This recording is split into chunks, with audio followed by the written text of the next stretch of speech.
ശക്തിയെല്ലായ്പ്പോഴും ക്രൂരമായി പ്രത്യക്ഷപ്പെടണമെന്നില്ല. ചിലപ്പോൾ അത് ദാനശീലമായും ശാന്തമായും ആദരിക്കപ്പെടുന്നതായും തോന്നാം.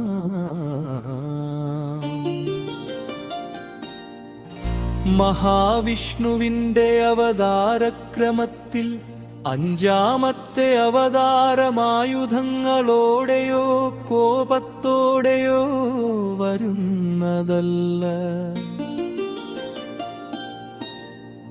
അത് വിനയത്തോടെ വരുന്നു. ഇതാണ് വാമനാവതാരത്തിന്റെ കഥ. ബലത്തിലൂടെയല്ല, ബുദ്ധിയിലൂടെയും സമർപ്പണത്തിലൂടെയും സമതുലിതത്വം സ്ഥാപിച്ച അവതാരം.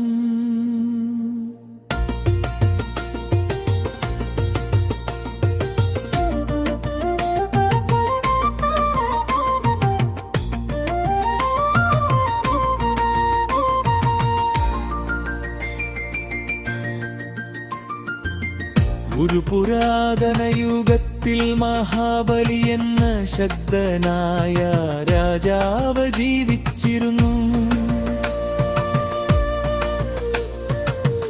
അസുരവംശത്തിൽ ജനിച്ചവനായിരുന്നെങ്കിലും ധാർമ്മികതയിൽ അവൻ അതുല്യനായിരുന്നു. അവന്റെ രാജ്യം നീതിയാൽ സമൃദ്ധമായിരുന്നു. ദാരിദ്ര്യമോ ദുഃഖമോ ഇല്ലാത്ത ഭരണമായിരുന്നു അത്. എങ്കിലും അവന്റെ ശക്തി വർദ്ധിച്ചതോടെ പ്രപഞ്ച സമതുലിതത്വം തകർന്നു പോകുന്ന അവസ്ഥയിലായി. ദേവന്മാരാശങ്കപ്പെട്ടു.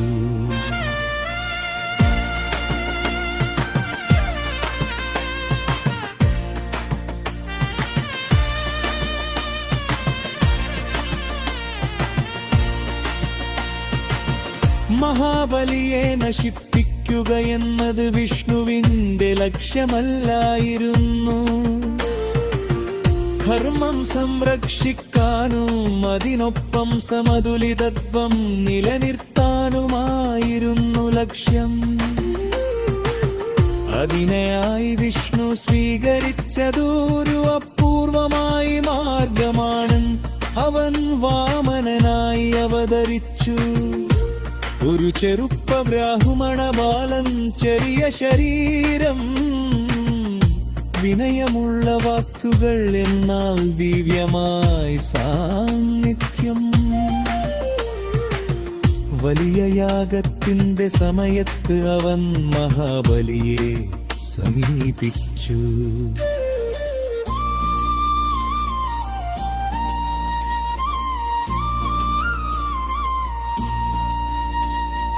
വാമനനൊരു ലളിതമായ അപേക്ഷ മാത്രമാണ് മുന്നോട്ടു വച്ചത്. തന്റെ കാൽപ്പാടുകൾ കൊണ്ടളക്കാവുന്ന 3 ചുവടുഭൂമി അത് നിസ്സാരമായി തോന്നി. ശുക്രാചാര്യന്റെ മുന്നറിയിപ്പുകൾ ഉണ്ടായിട്ടും മഹാബലി തന്റെ വാഗ്ദാനം പിൻവലിച്ചില്ല. വാഗ്ദാനമൊരിക്കൽ നൽകിയാൽ അത് പാലിക്കേണ്ടതാണെന്ന് അവൻ വിശ്വസിച്ചു. ഇവിടെയാണ് മഹാബലിയുടെ മഹത്വം തെളിഞ്ഞത്. അപ്പോഴാണ് വാമനൻ ത്രിവിക്രമനായി രൂപാന്തരം പ്രാപിച്ചത്. ചെറിയ ശരീരം വിശാലമാ ദിവ്യരൂപമായി മാറി.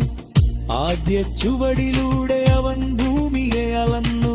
രണ്ടാമത്തെ ചുവടിലൂടെ സ്വർഗത്തെ അളന്നു. മൂന്നാമത്തെ ചുവടിനായി പ്രപഞ്ചത്തിൽ ഇടമില്ലാതായി. സമസ്ത സൃഷ്ടിയും ആ ദൃശ്യം സാക്ഷിയായി.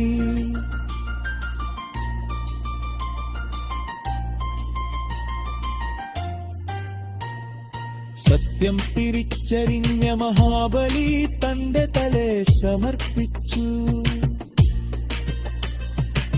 മൂന്നാമത്തെ ചുവടിനായി സ്വയം അർപ്പിച്ചു. വിഷ്ണു സ്നേഹത്തോടെ അവന്റെ തലയിൽ കാൽ വച്ചു. അവനെ പാതാളത്തിലേക്കയച്ചു. എന്നാൽ അത് ശിക്ഷയായിരുന്നില്ല, അത് അനുഗ്രഹമായിരുന്നു. അമലപ്പമും ബഹുമാനവും നക്ഷത്തിരുളിക്ക് ജാതാരുദ്യാമകാശൻ പകകരിക്ക് ലഭിച്ചു.